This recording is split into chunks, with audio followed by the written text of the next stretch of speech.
सभी भोजपुरी समाज के हमारे प्रणाम। आप लोगों का बहुत बहुत स्वागत है हमारे नए ब्लॉग में। सबसे पहले तो हम आप लोगों से क्षमा चाहते हैं काहे कि हम बोले यानी हम हर हफ्ता 3 वीडियो बनाए, लेकिन हम ना बना पौनी है। हफ्ता 29 तारीख के हम लास्ट वीडियो बनौले आनी है। तो काफ़ी लोगों का मैसेज भी आयल है कि हम काहे नया वीडियो ना मिलत है। तो मेरे पीछे बहुत बड़ा कारण रहा है काहे हमारी तबीयत खराब हो गई। 29 तारीख के ही हमारी तबीयत खराब हो गई, तो हम डॉक्टर के फ़ोन कैली। तो डॉक्टर पूछने का परेशानी है हम बतौली उन्हें। तो डॉक्टर कहने कि तुम्हें इमरजेंसी में डॉक्टर के पास जाए के पड़ी। तब फिर कहा है हम गईली डॉक्टर के पास। वो पल थोड़ा सा हमें खातिर बहुत कठिन रहा, लेकिन गईली कहे कि उमन हम अकेले ही वहाँ जाए के रहा है कोरोना के वजह से, परिवार का उनके साथ ही ना जा सकत। तो थोड़ा सा अंदर से ठीक ना लगता है। तो जात समय लड़का लोगन के ध्यान से देख ली कहे कि 1 महीना पहले एक परिवार से मिलल लाली। तो वो लोग बतौले का रहा कि जैसे आजकल जब क्यों से नया मिला तो सब पर हर टॉपिक में एक थे यो बात रहे कोरोना वाली। तो वो ऐसे बात में कहानी कि आजकल तो जो है कोरोना ऐसा मतलब फैलल हर जगह, लेकिन जेकरे होत केहू के होत है तो साधारण सर्दी जुकाम होता है, लेकिन केहू के जानलेवा भी हो जाता है। और जो अस्पताल जाता है वो तो लौट के ना आवत है। तो ये बात हमारे दिमाग में चल गई, लेकिन का करी जाए के है। फिर वहाँ गईली तो लोग हमारा नाम गाम लिखले के बाद फिर अंदर ले गए। तो वहाँ पे जितना उनका ओला ताम झाम कुल अच्छे से लोग लगाए चेक कैले। जो BBC न्यूज में देखत रही हम बेड कोरोना वाले के मिलत रहा बेड हमें ही मिल गया लाल। लेकिन अच्छे से लोग कैले वहाँ पे बहुत अच्छे से बात कैल। फिर डॉक्टर हमार कुल देखनी जो डॉक्टर का काम होला कहे नर्स लोग तो आधा से ज्यादा कुल चीज चेक कर भैल रहा। तो फिर डॉक्टर भी देखनी बतौनी बहुत अच्छा है, कुल कोनो दिक्कत ना है। फिर ब्लड रिपोर्ट अले के बाद हमरे लोग आगे बताई कि का करे के। फिर डॉक्टर के गैले के बाद एक भैया आई ने चाय वाय लेके जौन उनके रहा खाना पीना के। तो पूछने मैडम टी और कॉफ़ी, तो हम बोली चाय दे दा। फिर उनसे हम पूछली कि अगर आपके पास कुछ वेजिटेरियन खाए को हो तो दे दा। तो उनके पास शाकाहारी कोनो चीज ना रहा।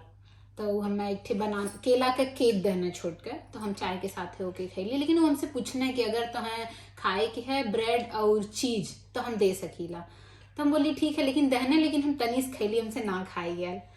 फिर ओकरे बाद चलत रहा ऐसे। फिर डॉक्टर रही बतौनी कि तुम्हारी ब्लड रिपोर्ट भी बहुत अच्छी है, कोनो दिक्कत ना है, खाली डिहाइड्रेशन है। तो तू अच्छे से पानी पिया, जूस पिया, खाना खा, तो कुल चीज ठीक है, तो तू अब घरे जा सकेलू। तो हमें डॉक्टर लास्ट में आवत में बतौनी कि टाइमर लगाए के आधा घंटा, 1 घंटा, 2 घंटा पे ये तीनों चीज तुम्हें करे के है, तब तू जल्दी से कबर कर लेबू, नहीं तो तुम्हें परेशानी बढ़त जाए। तो फिर कहा हम घरे अले के बाद घरे अले से पहले जब डॉक्टर जाए लगनी तो हम उनसे इतना सवाल पूछनी कि 5 मिनट ले लेनी। फिर बाद में हम उनसे क्षमा भी मंगनी कि हम इतनी बात पूछनी काहे कि हमें जैसे लगे आँख जरती है तो कपार पिरात है, हम कुल उनसे पूछने उन्हीं। तो कुल हमारे बहुत ही आराम से जवाब देनी। फिर हम घरे अले के बाद फिर हमारे हस्बैंड समय से टाइम लगाए कि हमें कुल चीज देवे लगना है। तो 2-3 दिन में काफी हमारा ठीक है तबीयत। और 2 दिन पहले हमारा निगेटिव भी रिजल्ट आ गया है कोरोना का।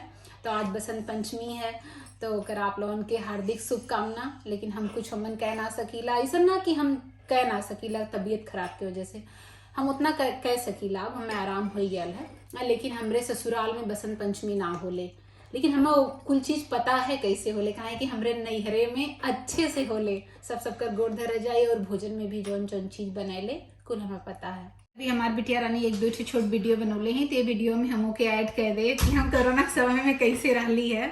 लेकिन जैसे भी रही है ठीक है रही है। मन पहले बहुत घबराता रहा, लेकिन अपने मन के समझा ले कि जौन हो था वो तो होबे करी, तो ओकरे हिसाब से खुश रहा।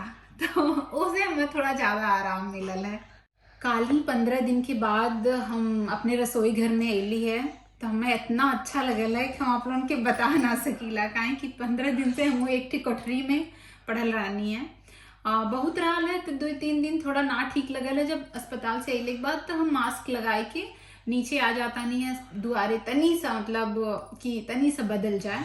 और वो रूम वह कोठरी का तो खिड़की खोल के बाहर के देखा तानी हवा लेत रहनी है। लेकिन फिर भी 15 दिन बड़ा मुश्किल रहा। पहले शुरुआत के दिन तो बड़ा मजा आयल बिटिया रानी के साथे, फिर वैसो भी गाना बजाना कही के अपन हम 2 वीडियो भी बनौले आली हो मन। लेकिन फिर दिन प्रतिदिन तबीयत थोड़ा खराब हो गई, तो वो वही की वजह से कि डिहाइड्रेशन हो गया हमरे। और कोरोना में तो जूस पानी बहुत जरूरी है। तो जो गलती हम कैली वो गलती आप लोगों में से केहू मत करे कभी, कि अगर तबीयत थोड़ी खराब रहे तो मन भूख लेकर, काहे कि जब शरीर ठीक रही तो फिर हमरे लोग आगे भूख सकब, अपने परिवार के अच्छे से देख सकब। लेकिन जब अपना ही हालत खराब हो जाई तो पूरा परिवार परेशान हो जाई। तो मन तो हमार परिवार बहुत हमार सहयोग कैला है, यहाँ तक कि लड़कन भी। बाबू हमार काली फुटबॉल खेल के ना, तो थोड़ा सा उनका बहनी फोटो खींच ले हैं हम, वो भी है वीडियो में डालब।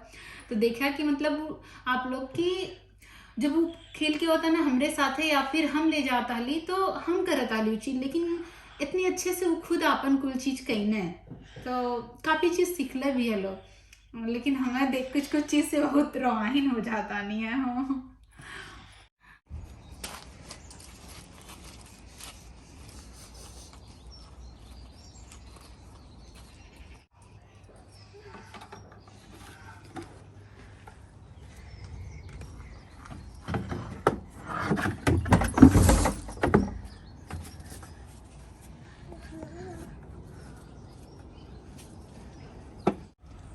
हम तो भुला जाते हैं कि हमें 1 घंटा पे कुछ जूस पिए के, 2 घंटा पे कुछ खाए के, लेकिन पहुना ना भुलाता मैं। तो हम आए के यहाँ बैठनी है, 10 मिनट बहल हमें बैठ ले, तब तक हमें खातिर जूस लेके आएगी ना।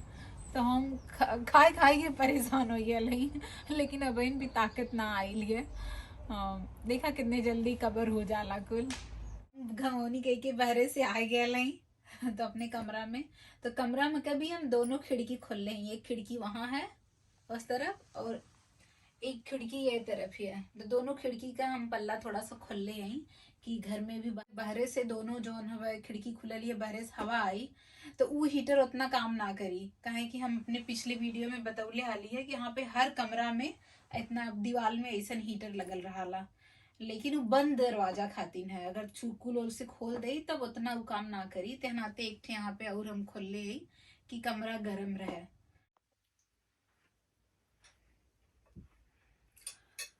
इतना अच्छा अच्छा खाना मिली तो केकर मन कहीं जल्दी से ठीक हो के। जब से तबीयत खराब भइले तब से एक थे भैया के यहाँ से खाना वाला, तो घर से 2 किलोमीटर दूर पे उनका घर है। हमरे पति का वो मित्र हमें, तो भाभी रोज खाना बनाए के पहुंचाए जाने, सुबह दोपहर या सांझ। और यो ना है कि एक खाना रोज रिकिम रिकिम का, आप लोगों जैसे कि खुद देखा था मैं कि हमारा प्लेट लगत है बराती खाना। इतना सारा एमन वैरायटी मिलल है, इतना तो हमार तबीयत ठीक रहे तो भी हम ना बनाईला। बैगन भरता, राजमा, दाल, चना मसाला जो छोला होला हमरे लोन के, और पुलाव, नान, सलाद, पापड़। तो लड़का लोग सुत गेल है, अब यहाँ पे रात हो गई है। लेकिन हमें डॉक्टर बोले है कि 2 घंटा पे कुछ खाए के और 1 घंटा पे पिए के। तो फिर से हम एक बार सुतले से पहले अली है कि कुछ खा लें। तो हमारे पहुना हमें खातिर सूप बनौना है, तो सब्जी का कुल लेमन रस है और तनी तनी छोट छोट सब्जी भी है, तो खेले से थोड़ा सा ताकत मिली हमें। तो पहली बार मतलब ऐसा कुछ भयल है घर में कि इतना ज़्यादा वो हमारा ख्याल रखना है। कहीं कि हमारे दोनों लड़का बहल लाना है, तो वो भारतीय में बहल लाना है, तो सासू माँ और ससुर जी लोग संभल ले रहा है। लेकिन पहली बार ऐसा भयल है कि मतलब जिसे अपने लोग के सौरी में रहल जला हुआ हाल हो गई है। लेकिन बहुत अच्छे से कुल ख्याल रखना है, कुल संभलना है।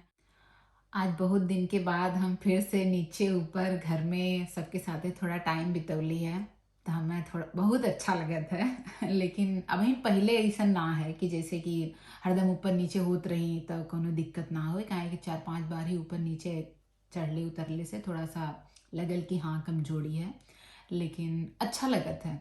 तो बिहान तक हम ठीक हो जाओ। नाते हम काली आज एक नई वीडियो बना दें कि सबकर कंप्लेन भी आवत है कि वीडियो ना आवत है। तो यही के साथ हम आज का अपन ब्लॉग बंद करते हैं। शुभ रात्रि।